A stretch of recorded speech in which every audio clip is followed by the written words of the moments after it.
तो फिल्म की शुरुआत में हम एक कपल को देखते हैं जो बहुत जल्दी शादी करने वाले थे और कहीं पर घूमने के लिए रेगिस्तान के रास्ते से गुजर कर जा रही थी। वो दोनों एक दूसरे से बहुत प्यार करते थे। सारा के डैड की तबीयत खराब थी और इसीलिए वो उनके पास जा रही थी। अब जाते हुए वो बहुत सी बातें करते हैं और मजे से अपना सफर कर रहे होते हैं। अचानक से रास्ते में उन्हें कुछ महसूस होता है कि जैसे उनकी गाड़ी से कोई चीज टकरा गई हो। सारा का मंगेतर माइकल गाड़ी को देखने बाहर आता है। वो चारों तरफ से गाड़ी को देखता है पर गाड़ी बिल्कुल ठीक थी, उस पर एक भी खराश नहीं होती। वहाँ पर दूर दूर तक कोई भी नहीं था। तभी सारा गाड़ी के पीछे जब देखने जाती है तो एकदम से उसका पाँव फिसल गया था। वो गिर जाती है। वहाँ पर बर्फ का जमा हुआ एक टुकड़ा था पर इतनी सख्त गर्मी में और रेगिस्तान में ऐसी बर्फ का रास्ते में जमना कुछ अजीब था। मगर वो दोनों इस बात पर ध्यान नहीं देते और दोबारा से गाड़ी में बैठकर अपनी मंजिल की तरफ निकल जाते हैं। जब ये जा रहे थे तो देखते हैं एक काले रंग की गाड़ी इनके पीछे है। देखने में ऐसा लग रहा था कि जैसे वो इनका पीछा कर रहे हो। माइकल उस गाड़ी को आगे जाने का रास्ता देता है मगर वो आगे भी नहीं जा रही थी। तभी उनकी नजर रेगिस्तान में बने हुए एक होटल पर पड़ती है जो वहाँ पर बस एक ही था। ये अपनी गाड़ी को उधर ही रोक लेते हैं। तब वो काली गाड़ी भी आगे चली गई थी। होटल के आसपास का एरिया भी बिल्कुल सुनसान था। सारा माइकल से कहती है, तुम कितनी तेज गाड़ी चलाते हो, एक दिन तुम्हारी ये गाड़ी को तेज चलाने वाली आदत हमारी जान ले लेगी। वो दोनों जब अपना मोबाइल देखते हैं तो सिग्नल्स भी नहीं थे। खैर ये उस होटल के अंदर जाते हैं। वहाँ पर भी एक बूढ़े कपल के अलावा कोई भी नहीं था। होटल भी सारा सुनसान था। वो एक टेबल पर बैठ जाते हैं। यहाँ पर माइकल बताता है कि सारा अभी मैं तुमसे शादी करने के लिए तैयार नहीं हूँ। वो कहती है, तुम हर बार अपनी जिम्मेदारियों से भागते हो, हमें बस अब शादी कर लेनी चाहिए। तभी उनके पास वेट्रेस आती है जो उनका ऑर्डर लेकर चली गई थी। सारा का ध्यान वहाँ पर बूढ़े कपल पर ही था जिनको होटल का मैनेजर यहाँ से बार बार जाने का कह रहा था। तभी कुछ देर के बाद वेट्रेस भी आ जाती है जो सारा के लिए ड्रिंक और माइकल के लिए कॉफी लेकर आई थी। साथ ही उसने इन्हें 2 कॉइन्स भी दिए थे जिनके बारे में बताती है कि ये 2 कॉइन्स आप यहाँ पर किसी भी सर्विस के लिए इस्तेमाल कर सकते हैं। तभी माइकल एक कॉइन का इस्तेमाल करता है और होटल में म्यूजिक चलाने का कहता है ताकि वो सारा को खुश कर सके। कुछ देर के बाद वो काले रंग की गाड़ी दोबारा से होटल के बाहर आकर खड़ी हो गई थी जो सारा और माइकल के इंतजार में खड़ी होती है। आखिर उनके साथ ये सब कुछ क्या हो रहा था। पहले वो काली गाड़ी और फिर ये अजीब सा होटल। अब माइकल यहाँ से वॉशरूम जाता है और सारा ने बचा हुआ खाना पैक करवा लिया था। जब एक दूसरा वेटर सारा को खाना देने आता है तो वो सारा को बिल्कुल अपने डैड जैसा लग रहा था, इसलिए सारा उस वेटर को पैसों की टिप देती है। वो ये सोचती है कि उसके डैड भी इस उम्र में अब तक उसके लिए काम कर रही हैं। फिर ये दोनों खैर उस होटल से बाहर आ गए थे। अब इस बार गाड़ी सारा चला रही थी क्योंकि पिछली बार माइकल ने गाड़ी को बहुत तेज चलाया था। फिर दोबारा से उनकी गाड़ी से कुछ टकराता है। वो देखते हैं कि जिस रास्ते से वो पहले गुजरे थे फिर से वो उसी रास्ते पर आ गए हैं, जो देखकर दोनों बहुत ज्यादा हैरान होते हैं। दूसरी तरफ होटल में दोनों वेटर्स अपने मैनेजर के पास आते हैं और कहते हैं कि सारा और माइकल दोनों बहुत अच्छे हैं। ये सुनकर मैनेजर कहता है कि मेरे हाथ में कुछ भी नहीं है, अब तो उनके आने वाला कल ही ये बता सकता है कि उनके साथ आगे क्या होगा। यहाँ पर तो सभी सारा और माइकल को जानते थे पर कैसे, वो तो पहली बार इस होटल में आए थे। उनके साथ यहाँ पर कुछ तो अजीब होने वाला था जो हमें आगे कहानी में पता चलेगा। तभी हम देखते हैं वहाँ होटल में एक लड़की बैठी हुई थी जो कहती है रोज रोज वो एक काम करके थक चुकी है। उधर सारा और माइकल बार बार एक ही जगह पर पहुँच जाते थे। इसका मतलब ये था कि शायद वो किसी टाइम लूप में फंस चुके थे और वक्त भी रुक जाता है। सारा माइकल से कहती है कि हम यहाँ पर किसी टाइम लूप में फंस गई हैं। देखो माइकल, वक्त भी रुका हुआ है। वो भी सारा की तरह ही सोच रहा था। तभी उनके सामने काले रंग की गाड़ी भी आ जाती है।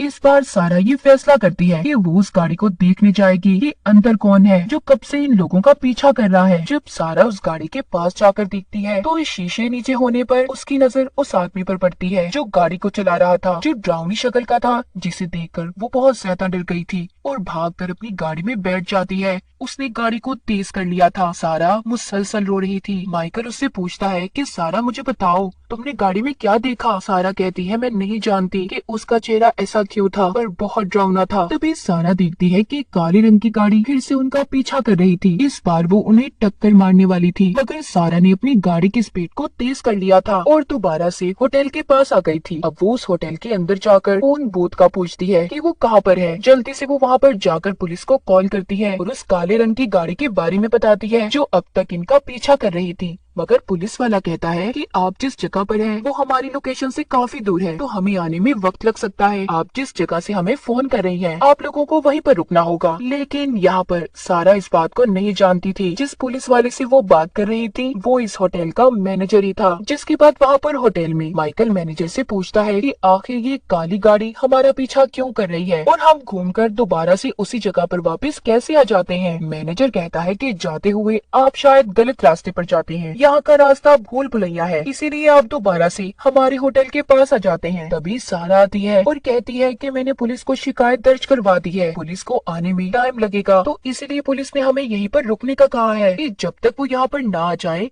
हमें यहीं पर रुकना होगा। मैनेजर भी सुनकर कहता है कि कोई बात नहीं, आप यहाँ पर रुक सकते हैं, हमारे पास एक बहुत ही अच्छा कमरा है। इसका मतलब ये था कि मैनेजर इन दोनों को जानबूझकर यहाँ पर रोकना चाहता था। तभी उसने पुलिस ऑफिसर बनकर भी सारा से बात की थी। खैर अब ये दोनों इधर ही होटल में रुक जाते हैं। सारा वेट्रेस से शराब मंगवाती है पर वो जवाब देती है कि मैम हमारे यहाँ एक ही बार आप शराब को पी सकती हैं। तभी यहाँ पर बैठी एक लड़की सारा से कहती है कि तुम मेरी बोतल को ले सकती हो, वैसे भी मैं यहाँ से जाने वाली हूँ। सारा जब उसे पैसे दे रही थी तो वो कहती है कि पैसे अब उसके किसी काम के नहीं। ये बात सुनकर सारा थोड़ी हैरान हो जाती है। तभी यहाँ पर मैनेजर भी आ गया था जो उस लड़की को अपने साथ चलने का कह रहा था। बाद में मैनेजर हम दोनों को समझाता है कि वो लड़की पागल है, इसीलिए ऐसी बातें कर रही थी। जिसके बाद सारा अपने डैड को कॉल करने जाती है। अजीब बात ये थी कि सारा को अपने डैड की आवाज तो आ रही थी मगर उन तक सारा की आवाज नहीं पहुंच पाती। उधर हम मैनेजर को देखते हैं जो उस पागल लड़के को एक कमरे के अंदर जाने का कहता है जहां पर बहुत अंधेरा था। वो लड़की बहुत ज्यादा रो रही थी। मैनेजर उसे समझाता है कि देखो ये रास्ता तुमने अपने लिए खुद चुना है। इतना कहकर उसने उसे कमरे में धक्का दे दिया था। इधर होटल के अंदर सारा और माइकल के पास वेटर आता है जो इन्हें कह रहा था कि आपको अपने कमरे में जाने से पहले और सोच लेना चाहिए, और वो एक कागज पर उनके लिए एक मैसेज भी छोड़ता है। तभी वहाँ पर मैनेजर आ गया था जो उस कागज को सारा और माइकल के पढ़ने से पहले उठा लेता है जिस पर लिखा हुआ था रन भागो। अब मैनेजर उन्हें उनके कमरे तक ले आया था। यहाँ पर सारा फिर से उस मैनेजर से काली गाड़ी के बारे में सवाल करती है मगर मैनेजर तो उसकी कोई बात का जवाब नहीं दे रहा था। वो ऐसा शो करवाता है कि जैसे उसने उसकी बात को सुना ही ना हो। मैनेजर यहाँ पर सारा का नाम लेता है जिससे वो थोड़ा हैरान हो गई थी। वो सोचती है कि आखिर इस मैनेजर को उसके नाम का कैसे पता। जब मैनेजर उनके लिए कमरा खोल रहा था तो सारा देखती है उस पर बर्फ की तह जमी हुई थी, बिल्कुल वैसी जैसी उसने रास्ते में देखी थी जब उनकी गाड़ी उससे टकराई थी। सारा समझ चुकी थी कि यहाँ पर गड़बड़ तो जरूर है, इसीलिए वो माइकल को यहाँ से चलने का कहती है। पर मैनेजर उन्हें कहता है कि देखो आप लोगों को आराम करने इस कमरे में जाना ही होगा, आप क्यों अपने लिए मुसीबत बढ़ा रहे हो। ये बात सुनकर तो सारा को और अजीब लगता है, इसीलिए वो दोनों यहाँ से भाग गए थे। आखिर मैनेजर ऐसा क्यों कह रहा था ये हमें कुछ ही देर में पता चलने वाला है। होटल में मैनेजर के पास उसके वेटर आते हैं जो कह रहे थे कि वो लोग अच्छे हैं, हमें उनकी मदद करनी चाहिए। लेकिन मैनेजर कहता है हमारे हाथ में कुछ नहीं है और कोई बात नहीं, अगर वो चले गए हैं वो फिर वापस आ जाएंगे। उधर सारा और माइकल जब जा रहे थे उन्हें फिर से रास्ते में वही आदमी दिखाई देता है जो काली गाड़ी में इनका अब तक पीछा कर रहा था, जिसको सारा ने भी देखा था। उसने सर पर हेड और काले रंग का कोट पहना होता है। इन दोनों को अब भी कुछ समझ नहीं आती कि आखिरकार इनके साथ ये सब क्या हो रहा था। और अब तो वो ये भी जानते थे कि इन सब में मैनेजर भी मिला हुआ है। कुछ देर के बाद फिर से इनकी गाड़ी झटका खाती है पर इस बार वो उस पर ध्यान नहीं देते और आगे की तरफ बढ़ने लगते हैं। तभी वो देखते हैं कि काले रंग की गाड़ी फिर से उनका पीछा कर रही थी। वो इस बार एक प्लान बनाते हैं। माइकल ने इस बार गाड़ी को रिवर्स ले लिया था, यानी कि उल्टा। सारा कहती है कि अगर हम किसी टाइम लूप में भी फंसे होंगे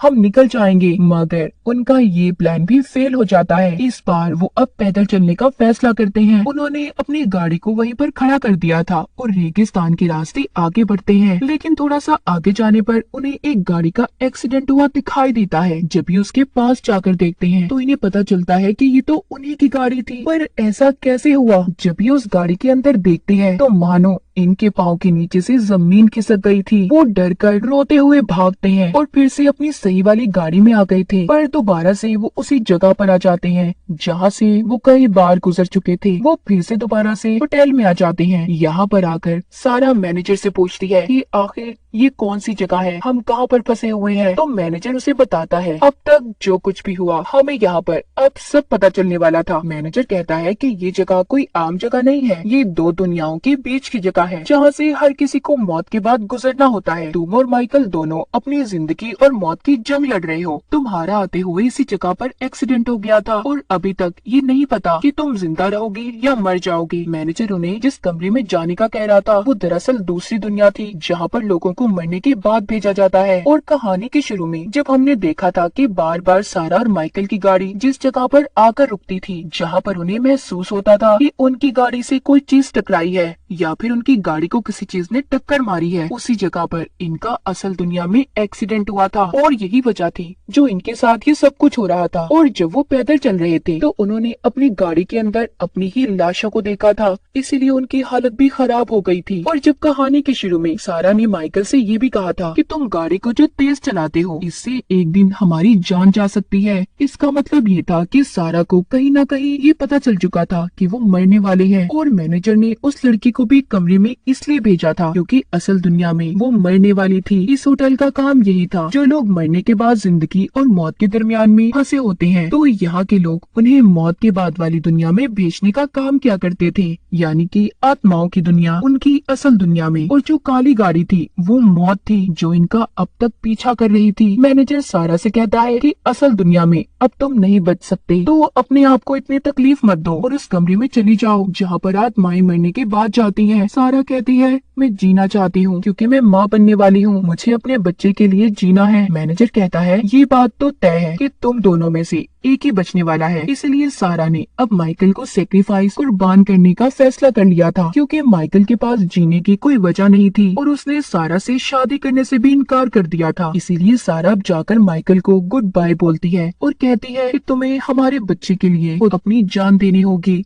हमारा साथ यहीं तक था माइकल, तुम्हें अपने बच्चे की खातिर मरना होगा। इसके बाद माइकल को उस कमरे में भेज दिया जाता है। हम असल दुनिया में देखते हैं कि सारा को तो होश आ गया था, उसकी सांसें दोबारा आ जाती हैं, मगर अब माइकल की मौत हो चुकी थी। और इसी के साथ इस फिल्म की कहानी यहीं पर खत्म हो जाती है।